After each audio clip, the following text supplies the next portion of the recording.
गुजार कराई गई है। अरबा रुपए की ज़मीन है जो यहाँ पर वागुजार कराई गई है। अब ये ऑपरेशन कराची की तरफ बढ़ेगा। करप्ट अनासिर हो जाएं खबरदार, हुकूमत ऑपरेशन क्लीन अप के लिए तैयार। 100 बड़े नादहिंदगान के खिलाफ कार्रवाई का फैसला हो गया। कराची से भी कब्जा माफिया के खात्मे का ऐलान।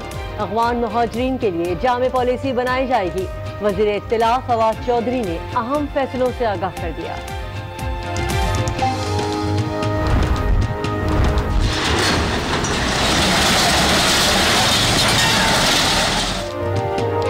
कराची के पोश इलाकों में कब्जा माफिया रूपोश। शहर के कोने कोने में गैर कानूनी इमारतों का जंगल और पत्थरों की भरमार। हुकूमत ने कदम बढ़ाया, आज न्यूज़ ने पर्दा उठाया।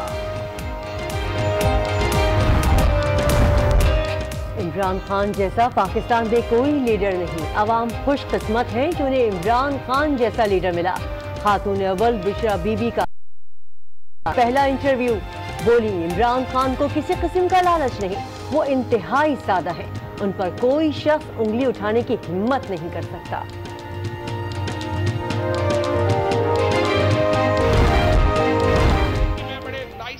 और बड़े अल्फाज जो है शुगर कोटेड रखूं, डाकू को डाकू ना कहूं, चोर को चोर ना कहूं और लुटेरे को लुटेरा ना कहूं, तो ये तो सर आपकी मर्जी है। डाकू को डाकू ना कहूं, डाकू उनको कहा तो बुरा मान गए, डाकू को डाकू ना कहें तो क्या कहें। फवाद चौधरी ने ऐवान ज़ेरी में मुखालफिन को जेर कर दिया। कहा कानून पर अमल होता तो यहाँ बैठे लोग जेल में होते। ये उठ के माफी मांगे हाउस से, मुझसे नहीं। माफी नहीं मांगेंगे हम यहाँ नहीं बैठेंगे। आप उनसे कहें कि वो हाउस से माजत कर लें और मामला आगे चले, वगरना मजबूरन पर हमें एहतजाजन वॉकआउट करना पड़ेगा। फवाद चौधरी की तकरीर सुनकर अपोजिशन अरकान तैश में आ गए। कहा, क्या ये नया पाकिस्तान है? कायदे इख्तिलाफ शहबाज शरीफ बरहम माफी का मुतालबा कर दिया। 800 क्या 1 लाख अफराद को रोजगार दूंगा। खुर्शीद शाह ने भी चढ़ाई कर दी। फवाद चौधरी ने अपने अल्फाज पर माजरत कर दी।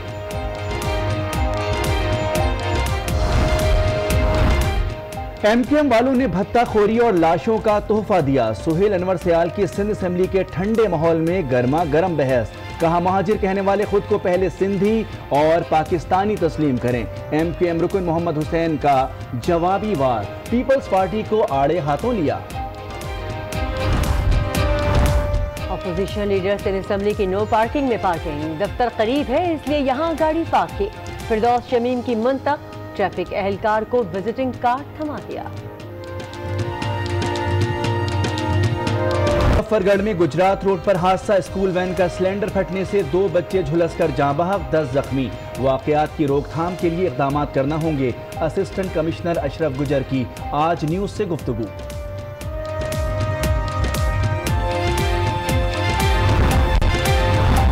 वज़ीर-ए-आज़म इमरान खान और ताहिरुल क़ादरी में टेलीफोनिक राब्ता। वज़ीर-ए-आज़म की सानही मॉडल टाउन के जिम्मेदारों को कटहरे में लाने की यकीन दहानी। डॉक्टर ताहिरुल क़ादरी का हाईकोर्ट के फैसले पर अदम इत्मीनान। सुप्रीम कोर्ट जाने का ऐलान। चूंकि जजमेंट अब 2/1 के साथ आई है, डेफिनेटली अक्सरियती फैसला हो गया। हम इसको चैलेंज कर रहे हैं। हम सुप्रीम कोर्ट में इंशाअल्लाह जाएंगे। जहांगीर तरीन की नाअहली बरकरार। सुप्रीम कोर्ट ने नजरसानी दरखास्त मुस्तरद कर दी। जहांगीर तरीन के असासे जाहिर नहीं किए। ऑफशोर कंपनी फरिश्तों ने तो नहीं बनाई, जजेस के रिमार्क्स।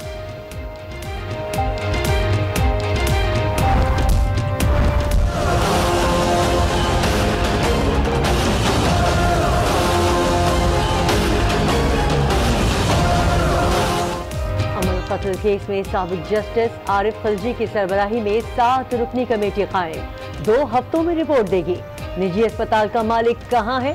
चीफ जस्टिस का सवाल। क्यों ना फौजदारी तहकीकात कराएं? चीफ जस्टिस के रिमार्क्स।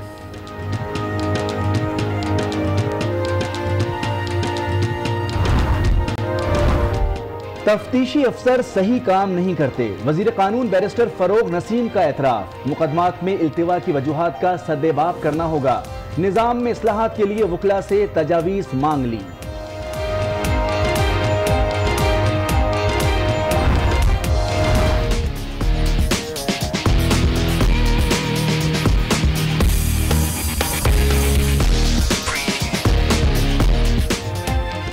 जिसकी बोली उसकी भैंस। वज़ीर-ए-आज़म हाउस की तमाम 8 भैंसें नीलाम। 23,02,000 रुपए की आमदनी। 4 जानवर लीगी कारकुनों ने खरीदे। कहते हैं नवाज शरीफ की निशानी है। मियां साहब की निशानी है, मियां नवाज शरीफ साहब की, इसलिए मैंने इतने पैसे लगाए हैं। ये कागड़ी माजे है, मुझे पता है कि इसके इतने पैसे नहीं है।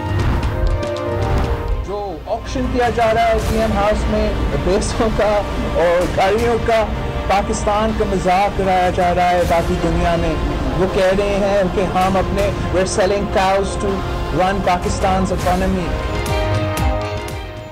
भैंसें तो नीलाम हो गईं, सियासी बहस छोड़ गईं। वज़ीर-ए-आज़म हाउस में भैंसों की नीलामी से मजाक बना। इश्तिहारात पर ज्यादा रकम खर्च हुई, बिलावल की तनकीद।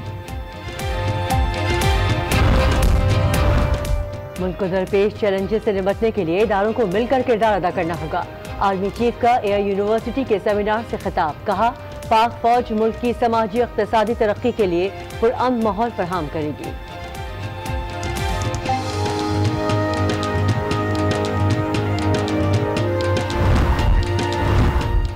खित्ते के अमन में वाहिद रुकावट भारत का मुज़ाकरात की मेज पर ना आना है। कश्मीर में इंसानी हुकूक की खिलाफ वर्जियां हो रही हैं। वज़ीर ख़ारजा शाह महमूद कुरैशी का ट्वीट, लिखा मसला हल ना होने तक खिलाफ वर्जियां होती रहेंगी।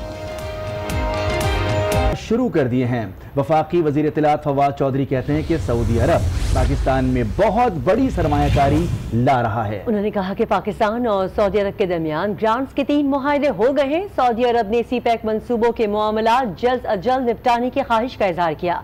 इसी हवाले से सऊदी अरब का एक अहम वक्त इतवार को पाकिस्तान का दौरा करेगा।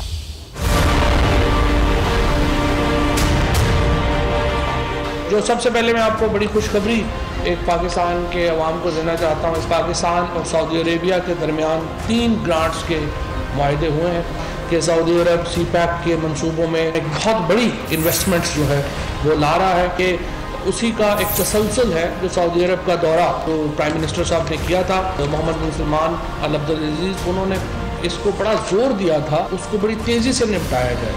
तो ये महीनों का काम था जो कि हफ्तों में हुआ। इतवार को इंशाअल्लाह ताला सऊदी अरब का बड़ा वफद है वो पाकिस्तान तशरीफ ला रहा है। जो इन्वेस्टमेंट है उसके हेड हैं वज़ीर पेट्रोलियम होंगे, एनर्जी के जो मिनिस्टर हैं वो उसमें शामिल होंगे।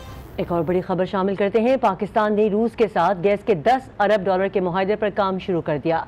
मुफाहमत की यादाश्त पर रूस के दारुल हुकूमत मॉस्को में दस्तखत कर दिए गए। मुआहदे के तहत रूस समंदर से गैस फराहमी के लिए पाइपलाइन बिछाएगा। पाकिस्तान 50 करोड़ से 1 अरब मुकफ़िट यौमिया गैस खरीदेगा।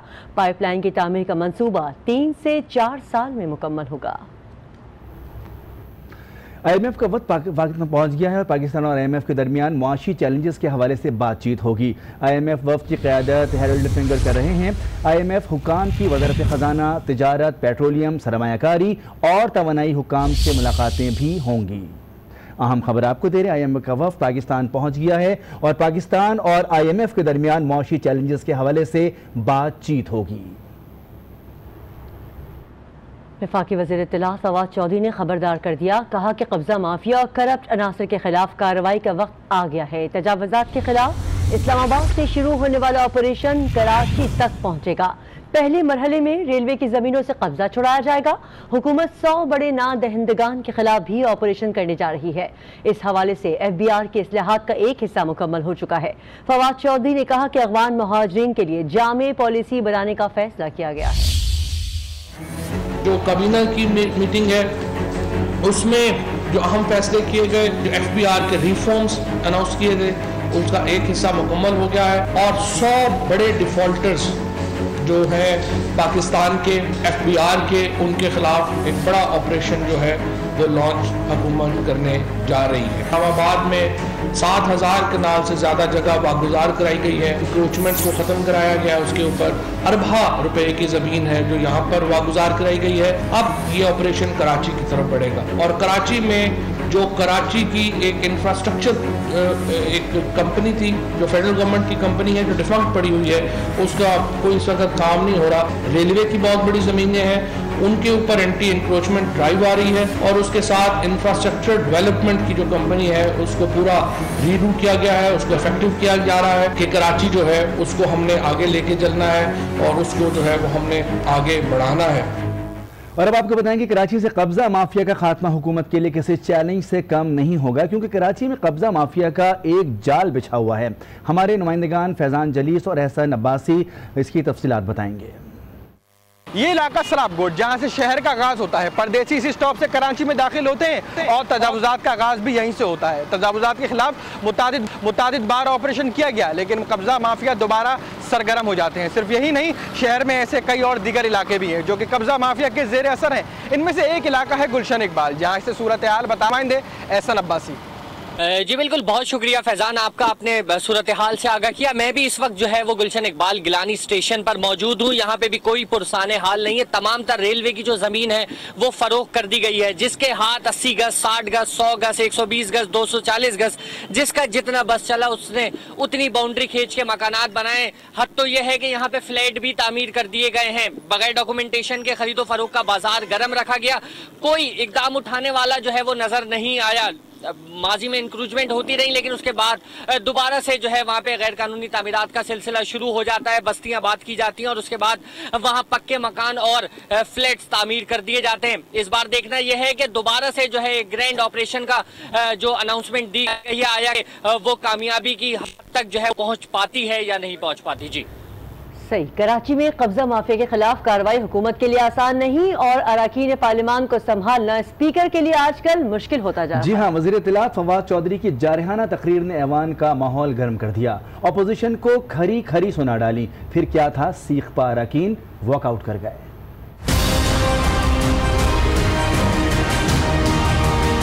जिस तरह डाके के पैसे मुजरे पे लुटाए जाते हैं, उस तरह से इन लोगों ने बेड़ा गर्क किया इस मुल्क। कह सकता हूं कि घटिया लैंग्वेज जो पार्लियामेंट को जेब नहीं देती। आप पार्लिमानी अल्फाज इस्तेमाल करें, जो आपने अल्फाज बोले मैं उसको मदद करता हूँ। तो सर डाकू है, डाकुओं को डाकू ना कहें तो क्या कहें। ठंडे ऐवान में गरम मिजाज, अपोजिशन के खिलाफ हुकूमत ने तान ली कमान। जिस तरह डाके के पैसे मुजरे पे लुटाए जाते हैं, उस तरह से इन लोगों ने बेड़ा गर्क किया इस मुल्क। कौमी असम्बली में वजीर इत्तलात आपे से बाहर। मैं ये कहता हूँ इनको शर्म नहीं आती जिस तरीके से पाकिस्तान के लोगों का खजाने को लूटा गया। अगर प्राइम मिनिस्टर साहब सर मेरी बात माने तो इनको उल्टा लटकाना चाहिए लोगों को, ताकि पाकिस्तान के खजाने से पैसा वापस आए।